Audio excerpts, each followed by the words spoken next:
Morning students. Good morning students.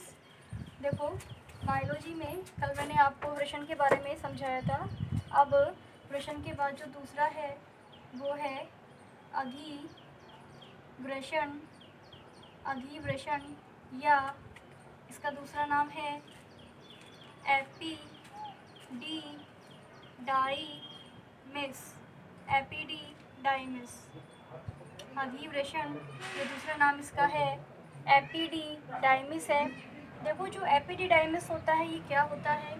जैसे ये अधिवृषण हो गया, सॉरी वृषण हो गया, वृषण के बाहर का एक खोल यानी कवर हो गया। अब इसमें से ये एक लंबी जो है ये क्या निकल रही है, ये इसको अपन, ये जो आपको दिख रही है जाल दिख रहा है, और इस जाल को अपन बोलेंगे अधिवृषण। क्या बोलेंगे अपन? अधिवृषण। ये अधिवृषण है, और ये अधिवृषण आगे जाके क्या बना रही है, रिपीट हो रही है संरचना। ये देखो, इस अधिवृषण के अंदर एक नलिका होती है, यानी यहाँ से फिर आगे जाके अधिवृषण आगे जाके क्या बनाता है, शुक्र जो है वाहिनी बनाता है, शुक्र वाहिनी।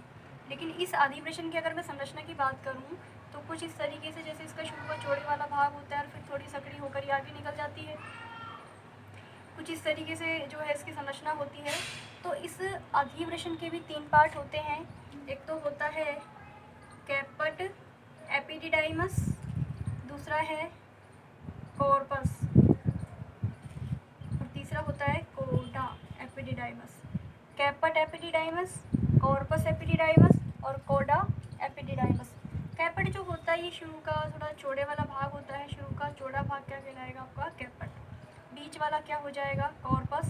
और आगे वाला जो भाग होता है उसे अपन क्या कहते हैं? कोडा एपिडिडाइमस। ये कैपिट है, ये कॉर्पस है, और ये वाला भाग क्या हो जाएगा इसका? कोडा।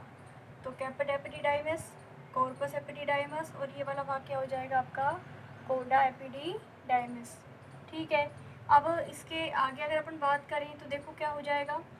इस अधिवृषण के आगे जो नलिका होती है वो आगे जाके जिस नलिका का निर्माण करती है उस नलिका को अपन कहते हैं शुक्र वाहिनी। क्या कहेंगे उसे अपन? शुक्र वाहिनी। ये नलिका आगे जाके जिसका निर्माण करेगी उस नलिका को अपन क्या कहेंगे? शुक्र वाहिनी। ये शुक्र वाहिनी हो गई।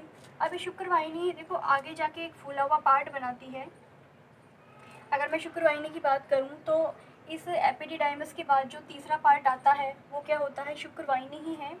जो तीसरा पार्ट है वो शुक्र वाहिनी है। शुक्र वाहिनी।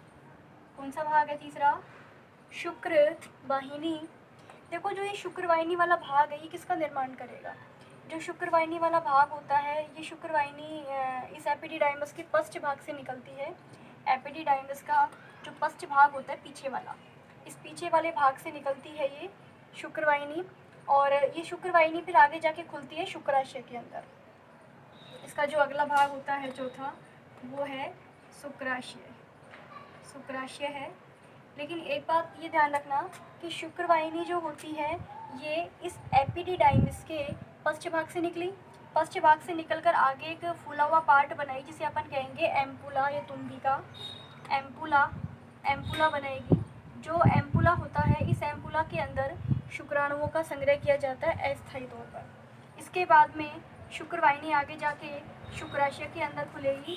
जैसे जो किडनी होती है ना, बीन शेप्ड हो गई किडनी, फिर यहाँ से जो मूत्रवाहिनी निकलेगी, तो यहाँ पे आगे जाके फिर ये क्या होती है, जो ये मूत्रवाहिनी हो गई और शुक्राशय शुक्रवाहिनी, आगे जाके शुक्रवाहिनी जो होती है शुक्राशय में खुलती है।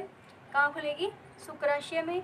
और शुक्राशय जो होता है, शुक्राशय फिर आगे जो है क्या करेगा? स्खलन, स्खलन वाहिनी के रूप में खुलेगा।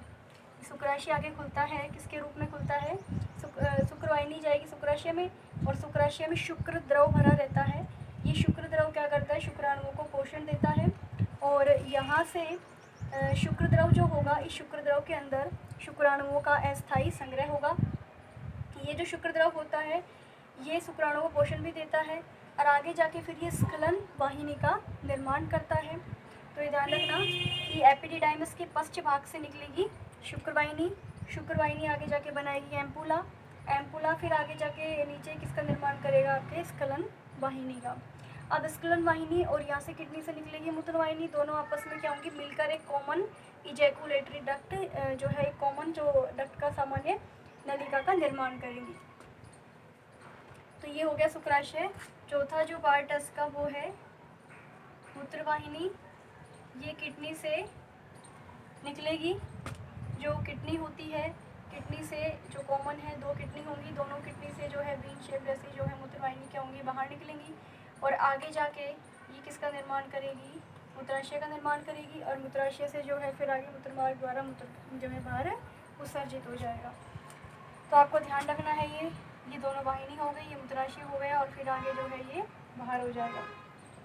अब आगे जाके आपको ये चीज़ ध्यान रखनी है कि ये शुक्र वाहिनी हो गई, ये स्खलन वाहिनी हो गई। अब अगला जो भाग है वो मूत्र वाहिनी जो है आगे ये क्या करेगा, यहाँ से मूत्र वाहिनी जो है आगे ये कॉमन यूरिथ्रा होता है, यूरिथ्रा के द्वारा क्या हो जाएगा, जो है यूरिन का फॉर्मेशन होगा, यानी यूरिन क्या हो जाएगा, बाहर उत्सर्जित कर दिया जाएगा। तो जो यहाँ से मूत्र वाहिनी निकलेगी, फिर साइड से क्या निकल के आती है, इसकी अगर आप कॉमन संरचना देखो तो ये मान सकते हो, जैसे ये दोनों साइड से क्या आ जाएंगी, दोनों मूत्र वाहिनी आ जाएंगी। तो इनके पास में यहाँ पे जो शुक्राशय होता है और ये शुक्र वाहिनी होती है, ये इनके पास में जाएंगी। सारा जो शुक्राणु का निर्माण होगा वो सारे शुक्राणु जो है इनके अंदर छोड़ दिए जाएंगे शुक्राशय के अंदर। शुक्राशय से फिर आगे जो है फूला हुआ भाग जो होता है एम्पुला होता है, और यहाँ से फिर जो किडनी से मूत्र वाहिनी निकलेगी वहाँ पर ये क्या कर देंगे, अपने स्राव को छोड़ देंगे और यहाँ से कॉमन जो है ये तो हो जाएंगे शुक्राणु और ये क्या हो जाएंगे मूत्र, ये दोनों क्या हो जाएंगे, कॉमन रास्ते से पास आउट हो जाएंगे। अब इसके बाद जो अगला टॉपिक है वो है सहायक ग्रंथियाँ। सहायक ग्रंथियाँ, देखो सहायक ग्रंथियाँ क्या होती हैं, 3 सहायक ग्रंथियाँ होती हैं। एक तो है प्रोस्टेट, दूसरा इसमें हम जो है शुक्राशय के बारे में पढ़ते हैं, तीसरा है बल्बो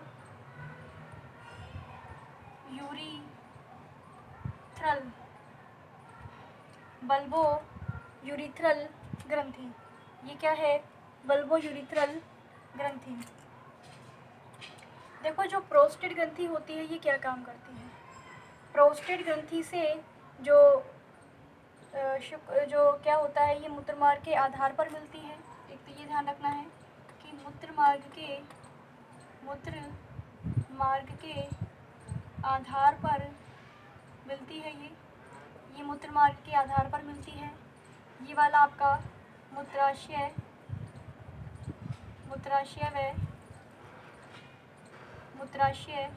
व मलाशय के बीच में मिलती है, मूत्राशय व मलाशय के बीच में होता है। और जो बल्बो यूरिथ्रल वाली जो ग्रंथि होती है ये कहाँ मिलेगी आपको, ये इधर ही मिलेगी, प्रोस्टेट के नीचे, प्रोस्टेट ग्रंथि के नीचे मिलती है। अब आपको ये ध्यान रखना है कि जो प्रोस्टेट ग्रंथि होती है ये क्या काम करती है। ये प्रोस्टेट ग्रंथि आपको जो है मूत्रमार्ग के आधार पर मिलती है और इस ग्रंथि का जो स्राव होता है ये अपना स्राव शुक्राशय में छोड़ती है। इस स्राव के अंदर क्या क्या पदार्थ होते हैं, इसके अंदर फ्रक्टोज शर्करा, क्या होता है, फ्रक्टोज शर्करा, प्रोस्टाग्लैंडिन्स होते हैं, फ्रक्टोज शर्करा, स्पर्मीन आदि पदार्थ इनके अंदर पाए जाते हैं। इसमें जो फ्रक्टोज होता है ये शुक्राणुओं को ऊर्जा देता है, एटीपी देता है तैरने के लिए। अगला जो है वो है शुक्राशय है। शुक्राशय क्या काम करता है, शुक्राशय में ये मूत्राशय और मलाशय के बीच में है, मूत्राशय और मलाशय के बीच में क्या होता है, शुक्राशय होता है। और इस शुक्राशय से क्या निकलता है, शुक्र द्रव निकलता है। और जो शुक्र द्रव होता है ये शुक्र द्रव के अंदर भी क्या होते हैं, ऐसे पदार्थ होते हैं जो क्या करते हैं, शुक्राणु को पोषण देते हैं। तीसरा जो है वो है इसका बल्बो यूरिथ्रल। ये वाला भाग प्रोस्टेट के नीचे होता है और इसमें भी कुछ ऐसे पदार्थ होते हैं जो योनि की अम्लता को क्या करते हैं, नष्ट करते हैं। योनि की अम्लता को क्या करते हैं, नष्ट करते हैं।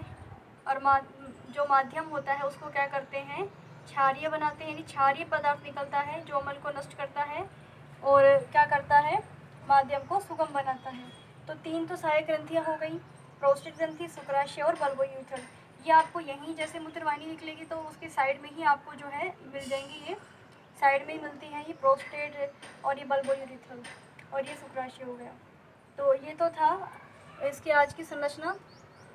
तो याद रखना कि सबसे पहले जो होता है, जो मैंने आपको कल टेस्टिज की संरचना बताई थी, इस टेस्टिज की संरचना के अंदर यानी वृषण की संरचना में अगर हम बात करें तो आपको ये ध्यान रखना है, संरचना जब आप पढ़ोगे तो आपको डायग्राम के हिसाब से आपको जो है संरचना याद रखनी है कि ये तो क्या हो जाएगा, ये इसका आउटर खोल हो गया, यहाँ से एपिडिडाइमस निकलेगी। 3 भाग इसके मैंने बता ही दिए थे आपको। एक तो मैंने बताया था आपको, क्या बताया था यहाँ पे, इसकी जो है ये वाला भाग तो क्या था आपका, ऊपर वाला जो कैपट था, बीच वाला आपका कौन सा था, कॉर्पस था, तीसरा कौन सा था आपका, ये कोडा था। फिर ये आगे जाके आपको क्या बनाएगी, शुक्र वाहिनी बनाएगी। क्या बनाएगी, शुक्र वाहिनी। ठीक है, और शुक्र वाहिनी आगे जाके शुक्राशय में खुलेगी, फिर शुक्राशय में खुली, फिर एम्पुला बना, फिर नीचे आपको 3 सहायक ग्रंथियाँ हो जाएंगी, प्रोस्टेट, बल्बो यूरिथ्रल, कॉमन एक मूत्र वाहिनी और ये स्खलन वाहिनी, दोनों आपकी मिली और कॉमन रास्ते से जो है यूरिन और स्पर्म दोनों जो है यहाँ से बाहर हो जाएंगी। तो संरचना आपको ध्यान रखनी है। इसके जो पार्ट आपको ध्यान रखने हैं, मेन ये एपिडिडाइमस के भाग आपको ध्यान रखने हैं। और ये ध्यान रखना कि जो मैंने कल आपको बताया था कि ये इसकी आउटर कवरिंग है, आउटर कवरिंग मैंने खोल बताया था आपको, तो आउटर खोल आपको नाम याद रखने हैं इनके। सबसे बाहर की जो खोल आपको मैंने कौन सी बताई थी, इसकी जो सबसे बाहर जो होती है वृषण खोल होती है, और डॉर्टस पेशी बताई थी, अंदर क्रिमिस्टर पेशी बताई थी आपको, और उसके बाहर ट्यूनिका जो है क्या बताया था मैंने आपको, एल्ब्यूजिनिया सब अंदर बताया था, वेजिनेलिस बाहर बताया था। इसके अलावा फिर मैंने आपको कहा था कि अंदर जो है कुछ पालियाँ बनी होती हैं, पालियों में 250 से 300 पालियाँ होती हैं, और उन पालियों में फिर आपको मैंने बताया था स्पर्म का निर्माण होता है। ठीक है, और अंदर स्पर्म बनाने वाली कोशिकाएं बताई थी मैंने आपको, और कोशिकाएं कौन सी बताई थी, स्पर्मेटोगोनिया और दूसरी आलंबन कोशिकाएं। ठीक है, तो ये कोशिकाएं हो जाएंगी। और यहाँ से आपको ध्यान रखना है कि इसमें एक वक्षण नाल होती है बीच में, और यहाँ एक क्या होती है, एपिडिडाइमस होती है, ये आगे जाके शुक्रवाहिनी बनाती है जो शुक्राशय में खुलती है। शुक्राशय फिर आगे जाके किस में खुल जाएगा, एक नली में खुल जाएगा, और इस नली को अपन क्या बोलेंगे, शुक्राशय आगे जाके जिस नली में खुलेगा उस नली को अपन क्या बोलेंगे, ये कॉमन नली होती है। शुक्राशय आगे जाके इस नली में खुलेगा, और ये जो नली है और ये दोनों नली आप मिलेंगी और मिलकर क्या बनाएंगी, एक कॉमन जो है स्खलन वाहिनी बनाएंगी, जो आके स्पर्म और यूरिन दोनों को शरीर से बाहर कर देगा। आज के लिए इतना ही, थैंक यू।